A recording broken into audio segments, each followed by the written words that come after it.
Dans une interview accordée à certains médias internationaux à la suite de la publication du rapport du groupe d'experts de l'ONU qui accuse le Rwanda de combattre en RDC aux côtés du M23, le ministre de la Communication et Médias, également porte-parole du gouvernement congolais, estime que la vérité a triomphé, mais invite les pays membres du Conseil de sécurité de tirer les conséquences de ces rapports et de ces différentes conclusions, condamner à nouveau cet acte du Rwanda et de s'impliquer plus activement pour le retour d'une paix durable en RDC.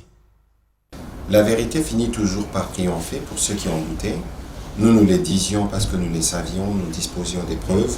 Aujourd'hui, nous saluons ce travail qui a été fait, mais qui pour nous arrive malheureusement trop tard. Il aurait pu arriver plus tôt.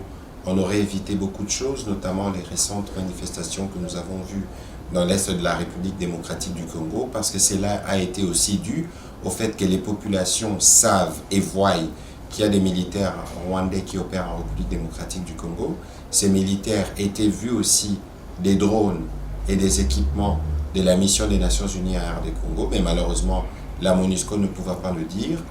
Il fallait attendre le groupe d'experts et nous nous réjouissons finalement que ces rapports aient été rendus publics. Nous espérons que tout le monde pourra en tirer les conséquences.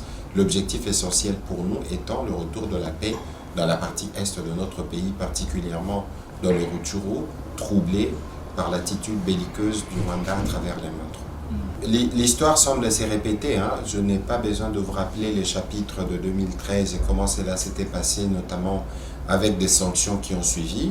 Mais cette attitude vient contrarier ou a mis à mal l'élan diplomatique qui avait déjà été mis en place par le président de la République avec tous les pays voisins. Nous espérons aujourd'hui, au-delà de ce qui peut être envisagé par les organes compétents, notamment au niveau du Conseil de sécurité des Nations Unies, c'est sur quoi nous nous tenons le plus, c'est le retour rapide de la paix dans la partie est de notre pays, c'est de permettre à nos populations déplacées de revenir dans leur maison initialement et de nous laisser poursuivre les processus que nous avons commencés au terme du conclave de Nairobi pour que nous puissions mettre fin au phénomène de groupes armés à l'est de la République démocratique du Congo et travailler à construire la paix pour le bien de nos populations.